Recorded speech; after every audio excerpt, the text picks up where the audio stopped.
नमस्कार, मैं हूं पवन त्यागी।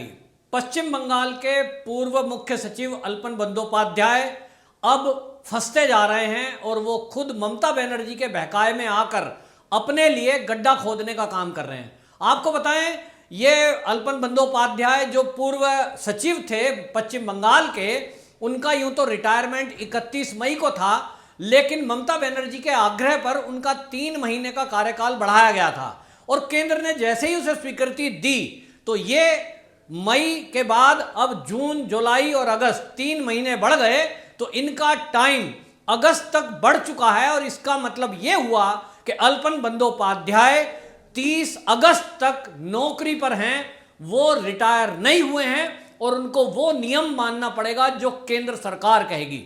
लेकिन वो ऐसा नहीं करते और ऐसा ना करके उन्होंने बाकायदा प्रधानमंत्री का अपमान ममता बनर्जी के सिखाने पे किया और उसके बाद वो कानून का उल्लंघन करते जा रहे हैं। और अब नया काम उन्होंने ये किया कि 31 मई को उन्होंने कहा मैं तो सेवानिवृत्त ले रहा हूं, मैं तो रिटायरमेंट ले रहा हूं, और ममता बनर्जी ने उनको मुख्य सलाहकार नियुक्त कर दिया और ये घोषणा कर दी कि ये अगले 3 साल तक मेरे मुख्य सलाहकार रहेंगे।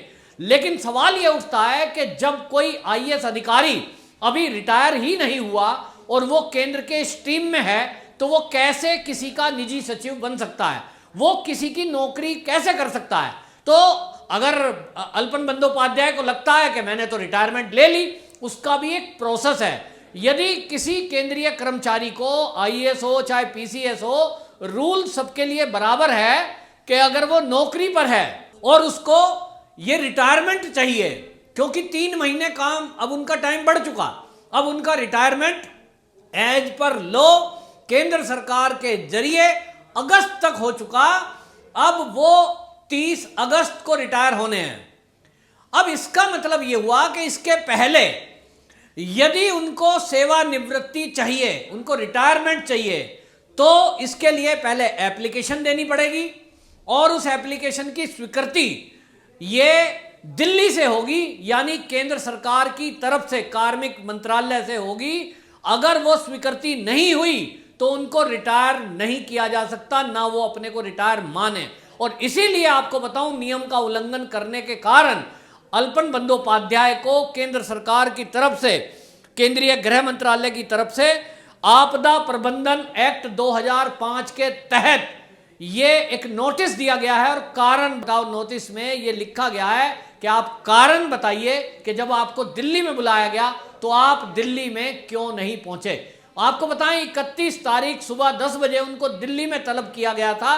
हो सकता है केंद्र के पास कोई और योजना हो उनके लिए, कहीं उनकी जरूरत हो, क्योंकि इस समय आपदा का टाइम चल रहा है, एक तरफ कोरोना का काल चल रहा है, वहीं देश तूफान से जूझ रहा है। पश्चिम बंगाल को ही अगर लें तो पश्चिम बंगाल में हजारों लोग घर से बेघर हो गए हैं, बहुत लोगों की मौत हुई है।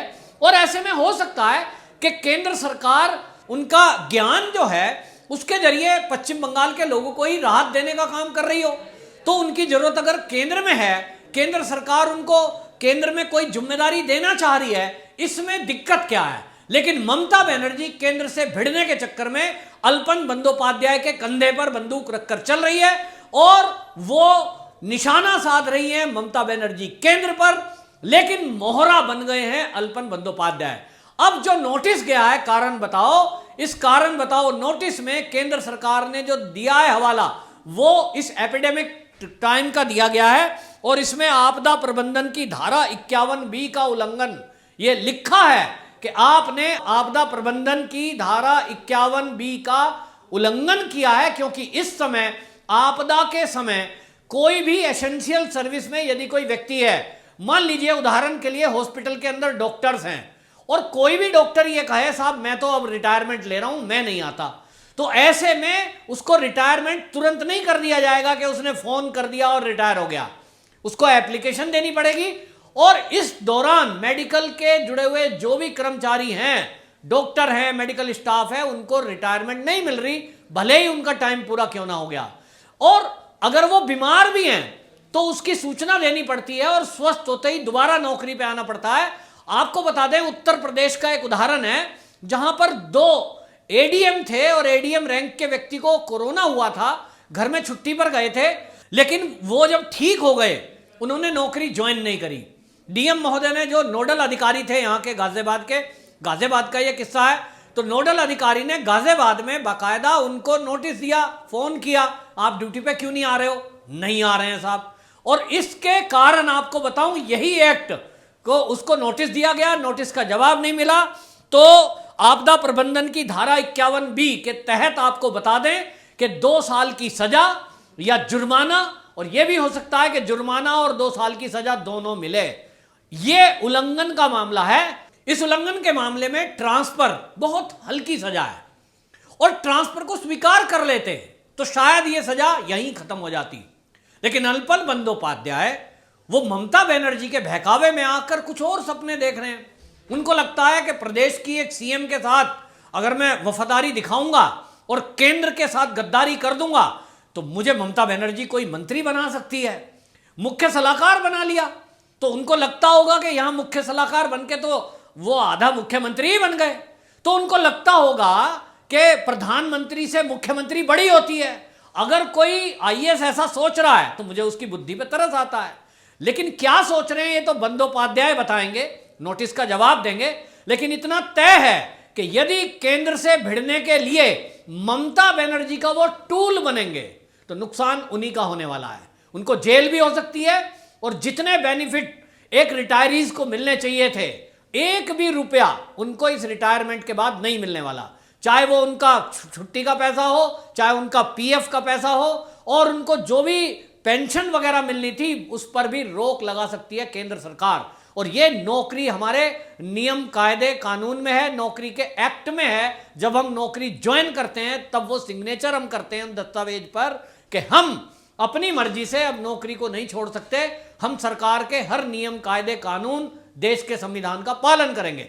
यदि एक आईएएस अपने को इतना बड़ा सोचने लगे कि उसको लगे कि मैं तो प्रधानमंत्री से भी बड़ा हूं, और अगर कोई प्रदेश का मुख्यमंत्री सह दे रहा है उस मुख्यमंत्री के लिए वो राजनीति करने पे उतर जाए तो ये उसकी भारी भूल है। और एक आईएएस होते हुए और सीनियर आईएएस होते हुए वो इस तरह की विचारधारा रखता है तो ये भी सोचना पड़ेगा इस समय सरकार को कि इस तरह के अफसरशाही में कितने आईएएस ऐसे हैं जो कहीं ना कहीं किसी पार्टी का फेवर ले रहे हैं या किसी नेता से जुड़े हुए हैं, वो देश से नहीं जुड़े।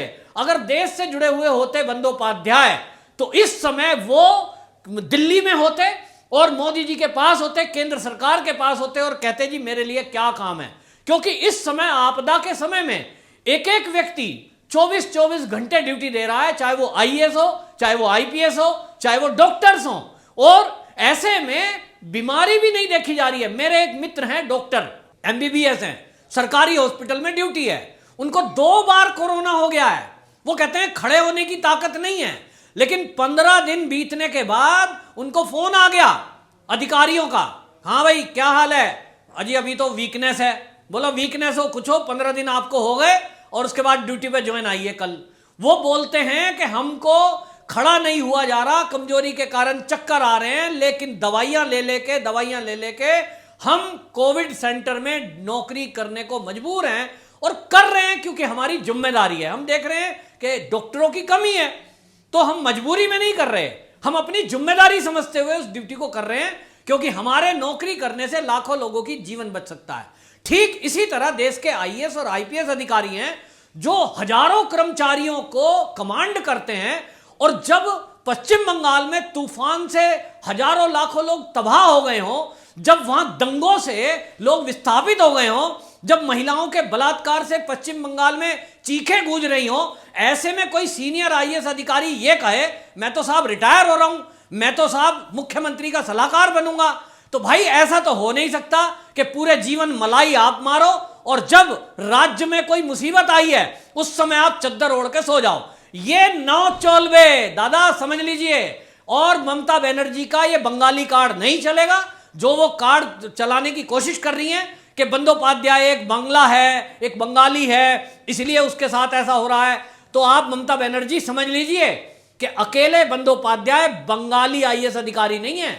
इस देश में कई सारे बांग्ला भाषा आईएएस हैं जो देश की सेवा में लगे हुए हैं, और जैसा सरकार उनको उपयुक्त स्थान समझती है वहां उनको ज्वाइनिंग दी जाती है बिना पक्षपात के।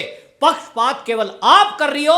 मैं आपसे सवाल करता हूं ममता बनर्जी जी कि आप मुझे यह बताइए क्या पूरे देश के आईएएस अधिकारियों में आपको केवल एक ये अल्पन बंदोपाध्याय ही बुद्धिमान लगा है कि आप मुख्य सलाहकार इन्हीं को रखोगी, बाकी सब मूर्ख हैं? आपने हिंदी भाषी को क्यों नहीं रखा? मैं सवाल कर रहा हूं। उत्तर प्रदेश के कैडर के आईएएस अधिकारी आपको दिए गए मुख्य सचिव के रूप में हरिकृष्ण द्विवेदी। क्या हरिकृष्ण द्विवेदी इस देश के आईएएस नहीं है? क्या उनके पास दिमाग नहीं है?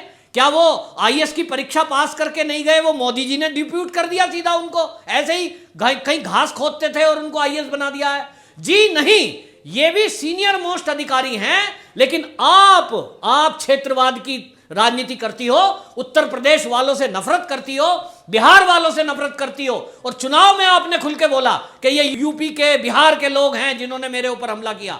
आपने तो बदनाम किया, और ऐसे ही लोगों को मार मार के आपके टीएमसी के गुंडे घरों से विस्थापित होने पर मजबूर कर रहे हैं। उनके घरों को टारगेट किया जा रहा है, बहन बेटियों को टारगेट किया जा रहा है। लेकिन इस देश में, आजाद भारत में, यदि आईएएस लॉबी और आईपीएस लॉबी में भी आप बंगला और नॉन बंगला, हिंदी भाषी और बंगाली और इस तरह की भाषा करके ये बंटवारे का काम करोगे तो ये बहुत ही गलत है। ये देश में आग लगाने जैसा है और ये देशद्रोह है। तो ये देशद्रोह की धारा में ममता बनर्जी के ऊपर भी केंद्र सरकार को कार्रवाई करनी चाहिए। अल्पन बंदोपाध्याय के खिलाफ तो कार्रवाई हो ही रही है, लेकिन इसमें भी इमीडिएट करना चाहिए कि तुरंत इनका जवाब नहीं आया, एक आध दिन में, आजकल तो मेल का जमाना है, चिट्ठी तो जाती नहीं डाक से, मेल का जब तक कल तक जवाब नहीं आता, इनको तुरंत जेल जाने की तैयारी करें, ताकि ममता बनर्जी जो ये चाल चल रही है कि वो आईएएस और पीसीएस लॉबी को वो भड़काकर आंदोलन खड़ा करना चाहती है पश्चिम बंगाल में, वो चाल चलने में ममता बनर्जी कामयाब ना हो। यदि ऐसा हुआ कि देश की आईएएस और आईपीएस लॉबी भी किसी मुख्यमंत्री या किसी पार्टी के कहने पर आंदोलित हो गई या मौन हो गई या न्यूट्रल हो गई, लोगों को मरने दिया, तो यह बहुत ही भयंकर होगा देश के लिए। और यह मोदी जी को संज्ञान लेना चाहिए कि इस तरह के देश विरोधी मंसूबों में कोई भी राजनीतिक पार्टी का नेता कामयाब ना हो सके। वंदे मातरम।